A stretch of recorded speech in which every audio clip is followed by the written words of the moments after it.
la constitution dont je parle, celle qui nous a mis dans la Troisième République, c'est la constitution qui a été votée à partir du 8 novembre 2016 à travers la loi 2016-886. C'est de cette constitution-là. On l'appelle simplement la constitution de 2016. Et il y a certains qui ont posé la question de savoir, mais si le président de la République est élu là-haut, s'il meurt, on fait comment? Et donc c'est à cette question-là que je vais répondre. On ne peut pas répondre d'une autre manière que de rentrer dans la constitution elle-même.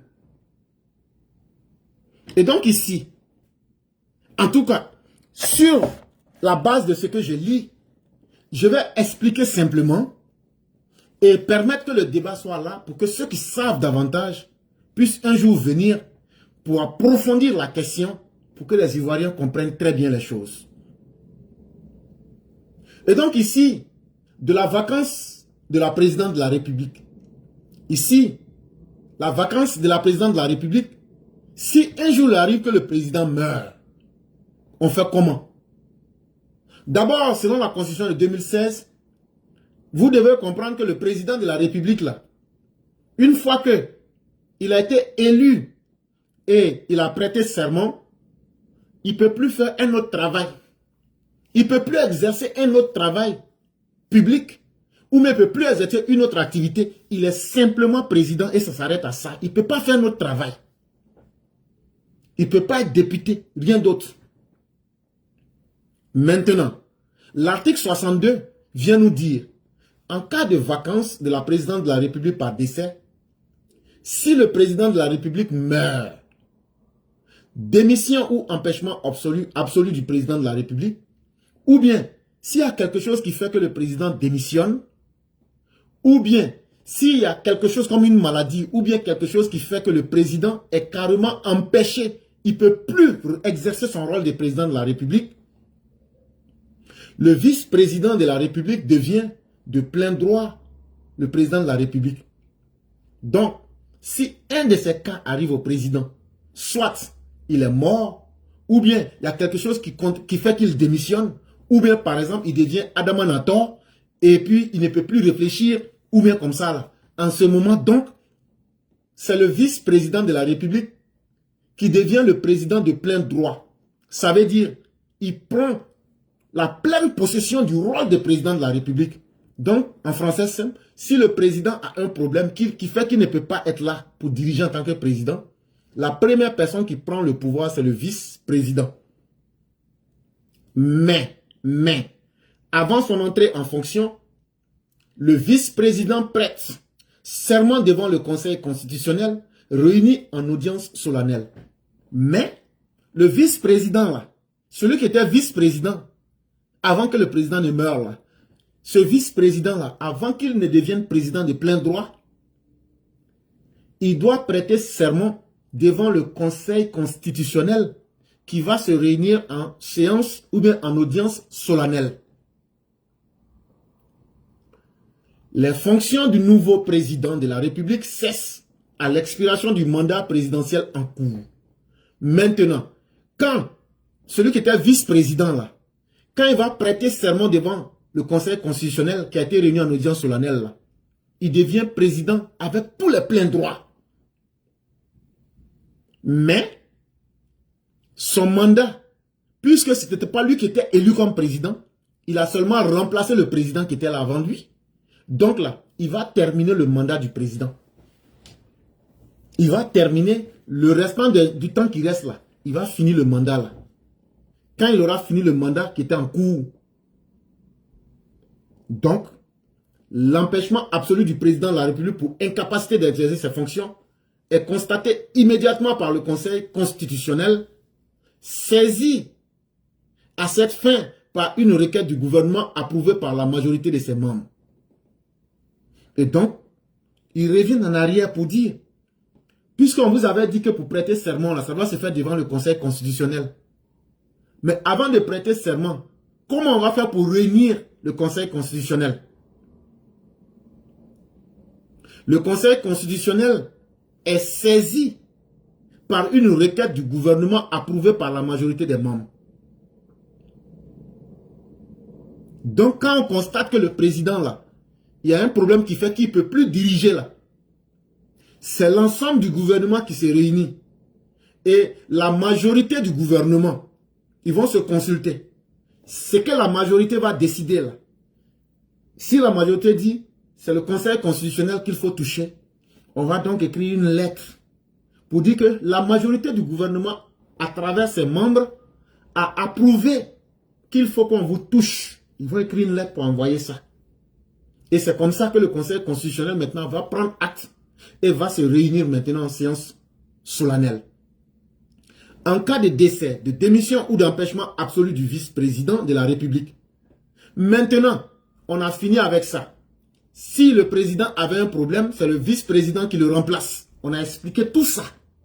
Mais et s'il se trouve qu'après ça maintenant, c'est le vice-président qui avait été nommé président, lui-même il meurt. Ou bien il a un problème, il ne peut plus diriger, qu'est-ce qu'on fait? En cas de décès, de démission ou d'empêchement absolu du vice-président de la République, le président de la République nomme un nouveau vice-président après que le Conseil constitutionnel a procédé à la vérification des conditions d'éligibilité. Mais lorsque celui qui était le vice-président la décède, alors que le président n'est pas mort, le président est toujours là, qu'est-ce qu'on fait? Le président de la République va nommer un nouveau vice-président. Mais avant de nommer ce vice-président-là, il va d'abord falloir que le Conseil constitutionnel puisse vérifier les conditions d'éligibilité. Et donc, la personne que le président va leur montrer là, le Conseil constitutionnel va prendre les dossiers de la personne. Ils vont vérifier, est-ce que cette personne-là, de la même manière que le vice-président qui est allé aux élections et le président et puis qui est décédé là, si on devrait aller à des élections là, est-ce que la personne qui a été choisie après le décès du vice-président là, est-ce que cette personne-là peut remplir les mêmes conditions? Si la personne remplit ces conditions d'éligibilité, le vice-président de la République prête serment dans les conditions fixées par la loi devant le Conseil constitutionnel réuni en audience solennelle.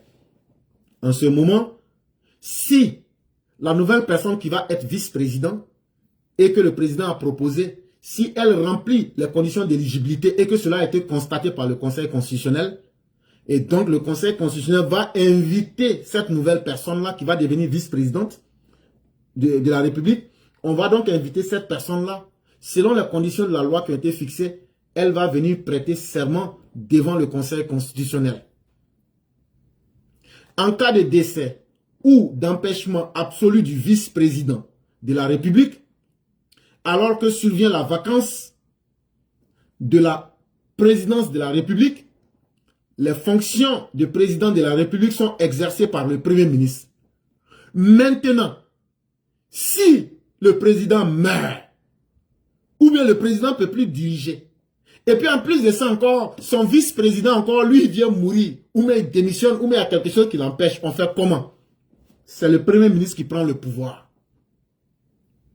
Il ne peut faire usage des articles 70, 75, alinéa 1 et 77 de la Constitution. Et donc, le Premier ministre qui va prendre le pouvoir ne peut pas utiliser les articles 70 et 75, alinéa 1 et 77 de la Constitution. C'est très important. Et donc, vous allez me permettre d'aller dans la Constitution. On va reprendre les articles 70 et 75. Vous allez me permettre d'aller dans la Constitution pour voir si on peut trouver ça, 75 et 70. Voilà. Donc, vous me permettrez d'aller rechercher rapidement 75, 70. On a donc dit que si le président meurt, c'est le vice-président. Si le président meurt et que son vice-président aussi décède et qu'il n'y a plus autre choix, c'est donc le Premier ministre qui prend le pouvoir en tant que président. Mais il ne peut pas utiliser l'article 70. Qu'est-ce que l'article 70 nous dit ici? L'article 70 nous dit, le président de la République nomme le Premier ministre, le chef du gouvernement, et il met fin à ses fonctions. Sur proposition du Premier ministre, le président de la République nomme les autres membres du gouvernement, détermine leurs attributions et met fin à leur fonction dans les mêmes conditions. L'article 70 nous dit ici que c'est le président qui nomme le Premier ministre. Le Premier ministre est le chef du gouvernement et c'est le président seul qui peut mettre fin aux fonctions du Premier ministre. Donc là, si le président meurt et puis le vice-président meurt, ça c'est pour simplifier les choses. Il peut y avoir des cas d'incapacité ou même de démission, mais c'est la même chose ici pour simplifier. Donc là, dans les deux cas, président n'est plus là, vice-président n'est plus là. C'est donc le Premier ministre qui prend le pouvoir. Et quand le Premier ministre prend le pouvoir, il ne peut pas utiliser l'article 70. Ça veut dire qu'il ne peut pas nommer un Premier ministre. Il ne peut pas nommer un Premier ministre. Et donc, ça veut dire qu'il reste coincé dans son rôle. Il reste coincé dans son rôle de Premier ministre. Et l'article 75 nous dit, le président de la République, après consultation du bureau du Congrès, peut soumettre au référendum tout texte ou toute question qui lui paraît devoir exiger la consultation directe du peuple. Ça veut dire quoi? Ça veut dire, le cas que je vous ai dit, le président n'est plus là, le vice-président n'est plus là, c'est le Premier ministre qui prend le pouvoir là. Mais il ne peut pas changer. Il ne peut pas nommer un Premier ministre. En plus de cela, selon l'article 75, quand le président constate que dans la Constitution, il veut faire un amendement ou bien il veut faire un référendum, le Premier ministre qui sera nommé dans ce contexte-là ne peut pas lui aussi faire un référendum ou bien modifier une partie des textes de loi. Il ne peut pas. Il ne peut pas. Et donc, c'était important. Et l'article 180 vient pour nous clarifier encore davantage les choses. En cas de vacance de la présidence de la République par décès, démission ou empêchement absolu du président de la République, les fonctions du président de la République sont exercées par le vice-président de la République. Ça, c'est ce qu'on avait dit. Le nouveau président de la République achève le mandat du président de la République élu. Il ne peut faire usage des articles 70, 75, alinéa 1 et 177. La même chose, quand le président meurt aussi là, celui qui est nommé, le vice-président qui était là, qui va prendre la place du président là, les articles 70 et 75 que je viens de vous dire là, il ne peut pas en faire usage. Ça veut dire, il ne peut pas enlever ou bien nommer le Premier ministre qui était là. Ça c'est un. Il ne peut pas convoquer des éléments de la Constitution ou bien même mettre un référendum, il ne peut pas faire ça. Et en plus de cela, qu'est-ce qu'il ne peut pas faire d'autre? L'article 177. On dit qu'il ne peut pas aussi faire cela. Et qu'est-ce que l'article 177 nous dit? Vous permettrez que j'aille là-bas pour qu'on puisse lire ça rapidement aux gens. L'article 177, voici ce que l'article 177 nous dit ici. L'initiative de la révision de la Constitution appartient concurremment au président de la République et aux membres du Parlement. Et donc, il ne peut pas, en fonction de l'article 177, il ne peut pas aussi réviser la Constitution parce que ça, c'est un rôle qui est prévu pour le président qui a été élu. Alors que le vice-président qui a été nommé après le décès du président, quand bien même qu'il ait prêté serment, il y a des choses qu'il ne peut pas faire. Il ne peut pas appliquer l'article 70, il ne peut pas appliquer l'article 75 alinéa 1 et il ne peut pas appliquer l'article 177. Voilà ce qu'il ne peut pas faire. Et c'est la même condition qui s'impose à lui. Si, dans le cas, le président meurt, le vice-président meurt, le Premier ministre qui prend le pouvoir, c'est les mêmes exigences qui s'imposent à lui aussi. Et donc, quand cela est bien compris, le nouveau président de la République ne peut faire usage des articles 70, 75, alinéa 1 et 177. C'est ce que je viens de vous expliquer. Le vice-président de la République, exerçant les fonctions de président de la République, ne peut pas nommer de vice-président pendant la durée du mandat restant à courir. Mais il y a une quatrième chose qu'il ne peut pas faire. C'est qu'il ne peut pas aussi nommer un vice-président. Par exemple, le président était là, le président est mort ou même incapacité. Lui, il a prêté serment, il est devenu président de plein droit. Mais il y a trois choses qu'il ne pouvait pas faire. il ne pouvait pas utiliser l'article 70 qu'on a expliqué, l'article 75 alinéa 1 qu'on a expliqué, et l'article 177, ça fait 3. Mais il y a une quatrième chose qu'il ne peut pas faire. Il ne peut pas nommer un autre vice-président. Pendant le temps restant du mandat, là, qu'il va finir là, il ne peut pas nommer un autre vice-président. Donc, le poste de vice-président reste vacant.